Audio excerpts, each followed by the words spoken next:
to Ukraine's European path. that is Ukraine's accession to the European Union. The integration processes have accelerated. That has been one of the positive effects of that horrible aggression. Ukraine has become a candidate country to the European Union. So the integration processes have already started, but again, these processes will require support. The civil society of Ukraine will require support, because actually the lack of civil society in Ukraine had negative impact on what was happening in Ukraine before the war started. So Ukraine has not achieved what Poland managed to achieve. So we have to start with the most tangible thing that was mentioned today already during our today's conference, and namely, approximately 10 million Ukrainian citizens fled the country, crossing the Polish border. Most of them have been welcomed to Poland. Almost 2 million Ukrainian refugees stayed in Poland and are still here. The rest of them went to other European countries and other countries in the world, but they also temporarily stayed in Poland. But they did not stay in refugee camps. They lived with us in our houses, in our homes. So that was an unprecedented fact in the history of migration globally, where refugees, migrants were received in citizens' houses. There were no refugee camps created. And that was the result of joint activities taken by the government, local governments, no governmental institutions, and ordinary citizens. So this is something that is called humanitarian superpower. Poland has become a humanitarian superpower. So I would like to start our discussion with asking a question to Minister Maląg. From the perspective of the first year, how would you evaluate the actions taken by the government in Poland? I mean, it's easier to evaluate certain processes from the certain time perspective, but definitely that has been a success of the whole Polish society, our institutions, but also our society. So this is the first question. And the second question, also very interesting one. At the beginning of our today's conference, we listened to the presentation of the results of a study that was conducted by experts regarding refugees in Poland. And those results indicate that 60% of those who have come to Poland actually joined the labor market, found employment here.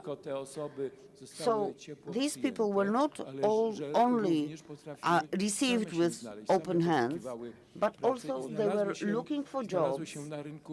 So they got employed. So how did that affect the labor market in Poland? Marshal, thank you for your invitation. I'm very happy I can be here with you, parliamentarians, dear guests. It is an exceptional time that we are meeting the 35th meeting of Carpathians Europe with full-scale war, which is at our eastern border. A year ago, the course of the history was changed. The sense of security was waived not only for the Ukrainians but also for us Poles. But as it was asked, In fact, we passed the test for humanity. We opened our frontiers, our homes, our hearts, and this was the first stage of this direct support. Many thanks for Voivod. I'm deeply convinced that these coordinated actions in the Carpathian region contributed to this fact that we did not have very negative situations that would make it to the public opinion. But first of all, these actions were coordinated from the very beginning. There were reception points organized on the territories of the voivodeships that were the nearest to the border. But also, we gave these people shelter, gave them the sense of security, which was the most important, but we also started to work on systemic solutions so that the Ukrainian citizens would be here as long as they need it. And statistical data show that about 10 million people went through Poland. A part of them stayed there. We are estimating it was about 2 million, more than 2 million people were attributed social security number because there was an act which was adopted which gave the Ukrainian citizens to stay legally on the territory of Poland, gave them access to healthcare, to education, to support in different areas, in the areas that also the Poles had access, and also the access to the labor market. This initial time was when the reception points were organized and ordinary people, Poles, got involved, but this involvement on the part of the Polish citizens and the government in these common activities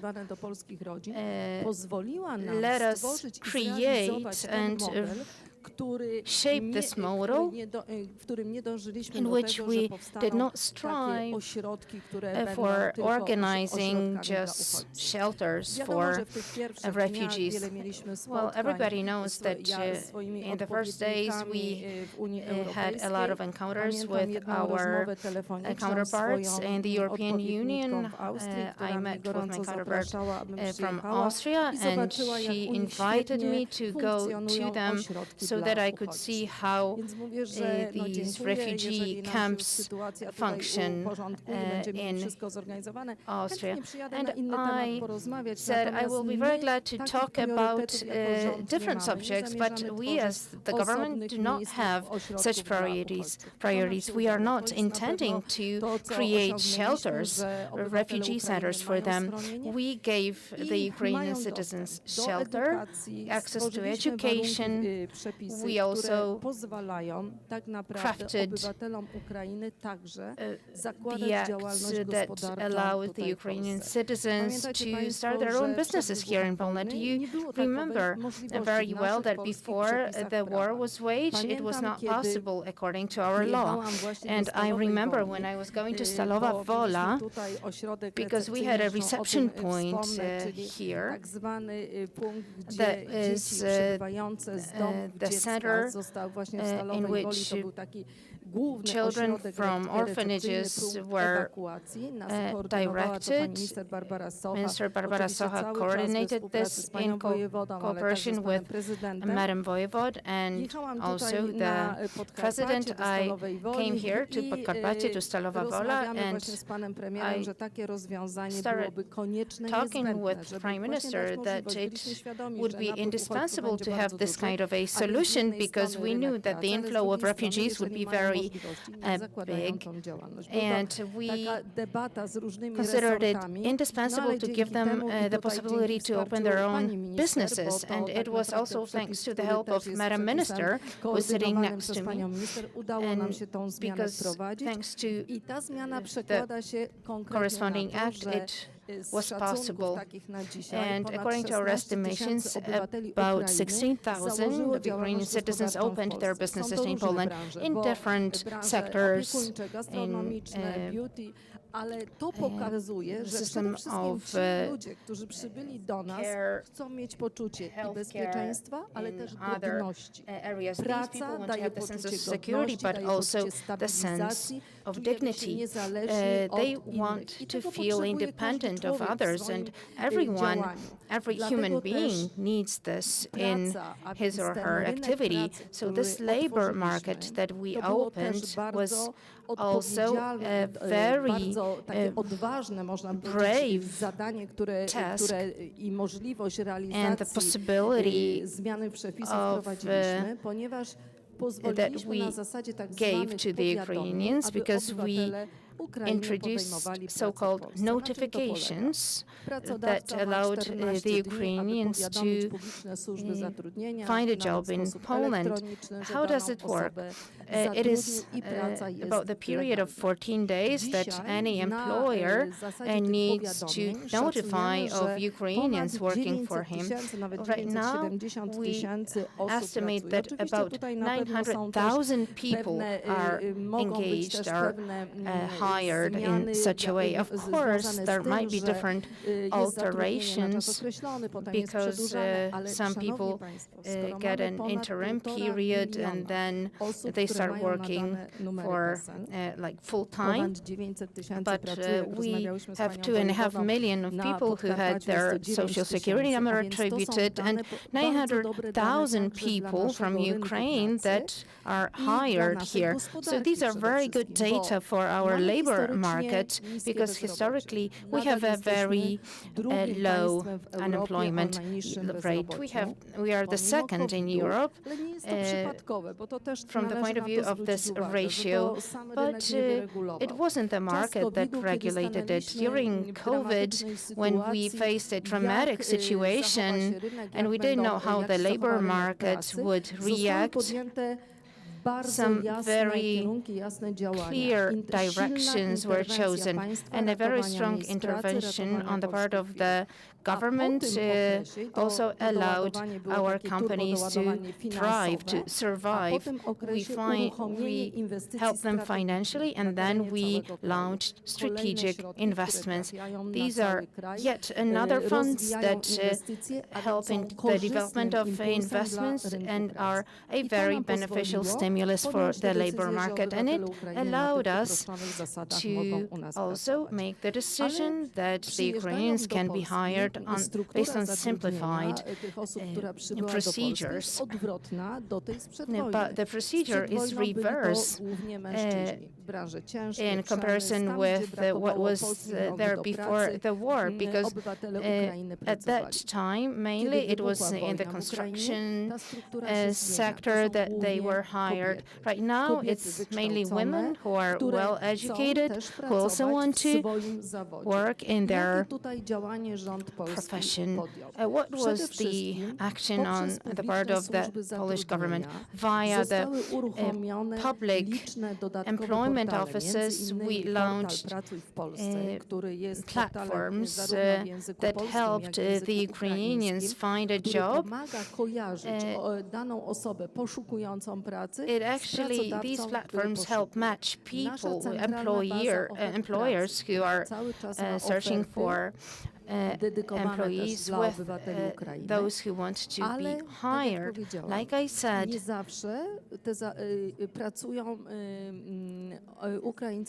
not always the case that the Ukrainians work in their professions, and for this reason, as a part of professional activation, we allowed the Ukrainians to benefit of our procedures of recognizing their diplomas so that they could work in their professions.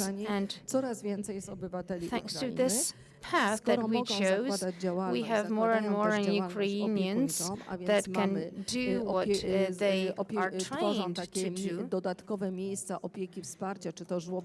They also work in to nas bardzo, te dane są bardzo dobrymi danymi dla polskiej gospodarki, bo potwierdzają to dane Zakładu Ubezpieczeń Społecznych, które pokazują odprowadzane składki na ubezpieczenia społeczne, a także odprowadzane podatki od tych wynagrodzeń. Również oczywiście cały czas staramy się, żeby ta praca była rzeczywiście pracą godną, zachowaniem wszystkich zasad. Taxes that are paid by the Ukrainians. So we also very actively involve the Polish labor inspectorate so that they would also check if the labor conditions are in line with the law. And I mentioned the center in Stalowa Wola because it's something completely different than what was there in other countries of the European Union. We dared evacuate children to Poland from Ukrainian orphanages, and in Poland we have a very advanced process of deinstitutionalization of orphanages. There are up to 14 persons there, and there are foster families, but in Ukraine it functions completely different. These are institutional w różnych formach ways of instytucjonalnej. Tym caregiving. pierwszym punktem recepcyjnym właśnie była Stalowa Wola.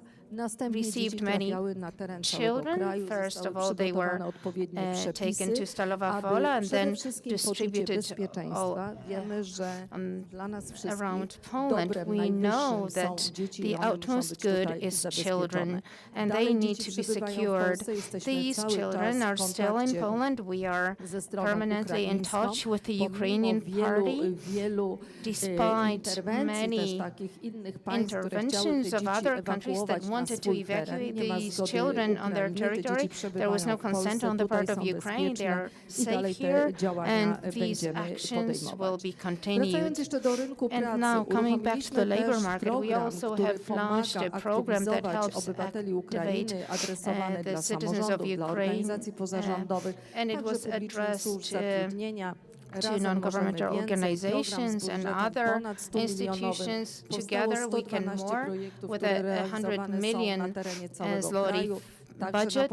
It was there only also in Podkarpacie, and this program allows the Ukrainian citizens to be included in our labor market. And from the perspective of my ministry, when looking at all these incentives, the first support, one-off subsidies, and also other benefits for families is all very strictly linked with the labor market. So we achieved the effect of synergy, and we are going to continue to go this way with a special emphasis on the labor market, because we are in need of labor force. And thanks to these common actions, we are going to undertake these measures. I have also mentioned the support of our diplomatic mission commenced by Mr. Kaczyński, Mr. President Duda, Mr. Prime Minister Morawiecki. These are huge inicjowanie i realne wsparcie, które jest problems realizowane, that we are facing and we are trying to solve. But this is a great support tak naprawdę zwycięży Ukraine's victory in mind, because if Ukraine wins, all the civilized world is going to win. And for this reason, we have to mobilize all the countries of Europe. We observed throughout the last year what was happening on the international arena. We can see a great military support, but we are deeply convinced that this is the only